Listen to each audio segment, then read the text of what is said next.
Hello, it's Dave Dunn here at FastCredit Pro, and in this video we're going to be talking about how FastCredit Pro handles the orders in WooCommerce and how the reporting is actually handled as well.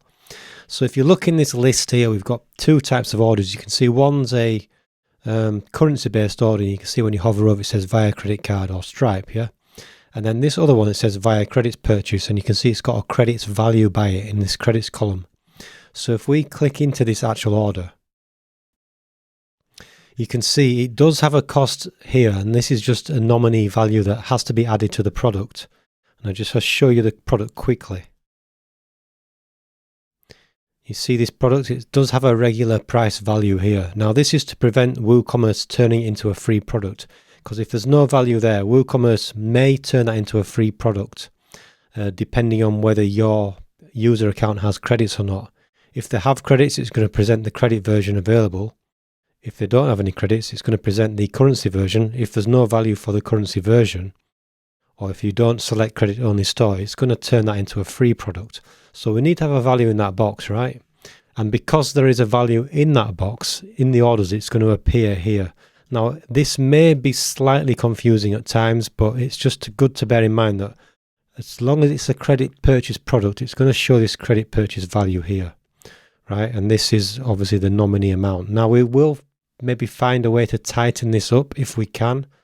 At the minute, this is how it's displayed, so it's worth bearing in mind that this is what's going on with the orders. So you can see here your order is paid via credits.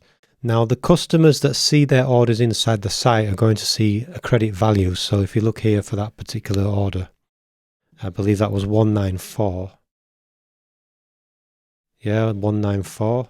So if we look at order 194 as a customer, you can see all the values are here in credits. The currency value is only going to be visible to the admin user that's viewing the actual orders.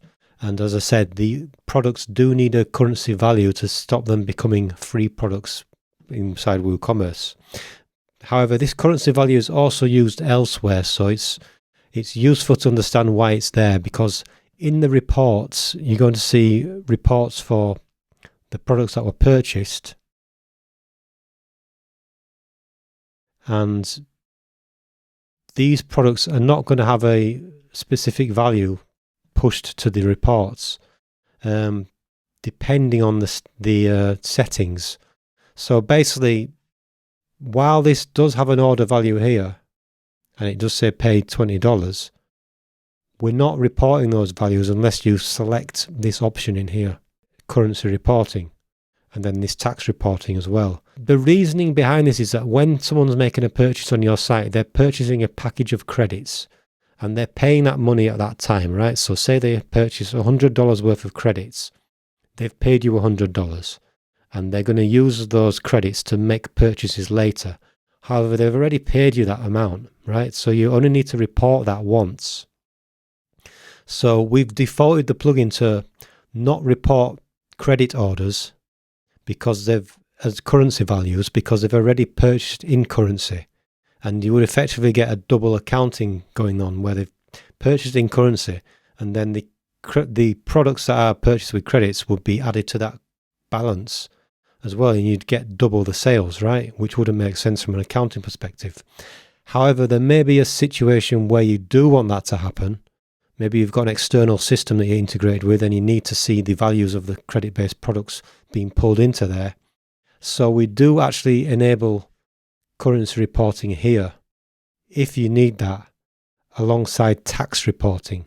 So tax reporting and currency reporting work hand in hand. So if you don't enable currency reporting but you enable tax reporting, you're not going to be able to report the taxes because there's nothing to report taxes on, if that makes sense. We're still sending a zero currency value into the reports. So 20% of zero is still zero, right? However, if you enable tax reporting and currency reporting, you're going to see the tax values on the currency amount. And I'll show you what I mean. So basically, if we look at this order, it's $20, but this $20 value is generally not added into the reports. However, if we now look at this product that I've set up here called a credit product with tax, right? So this is set up, and if we make sure that we've enabled both tax reporting and currency reporting, So I've enabled tax now on this site, and there's a 20% tax across the board on all products. So if I add this to the cart, in the background there is going to be a tax applied. Now, as I said, the user's already made a purchase on your site using currency, and if you're collecting taxes, you're going to have collected taxes on that initial currency-based purchase. So it doesn't make sense again to collect taxes on the credit products. Otherwise, you're collecting taxes twice, right? However, as I said, you may want to collect the stats or the reporting in the background. So we've enabled this tax reporting and currency reporting. And if we proceed to checkout with this credit product with tax applied, and we pay with our credits, you can see there's no taxes visible on this form. Now this order has gone through, and this may change in the version that you see, but the tax has been applied. So basically, because it has a $20 value, if we go and look in the orders, right, so that's the recent order, and you can see the total was for actually, because there was a tax value applied to that order, it's coming out as $24, right? So we got the total in the currency amount, the tax that would be applied, the total that would be applied if they were paying the tax, and obviously it was a credit purchase, so they're not paying the tax on that. So it's just gone through as 20 credits. And then if we go into look into the reports and we check by product, and the credit product with tax, you can see here now we've got this order. It's a $20 order because we're reporting the currency amount. But of course the tax was applied. So if you check the taxes and check for the most recent period, you can see this tax amount was applied, right? So if you're needing to see tax values on the credit-based orders, this is how you're going to see them. Obviously you're going to need to have the currency amount entered, and it's going to calculate that from the currency amount. This also applies to the analytics. So if we look at the taxes in the analytics,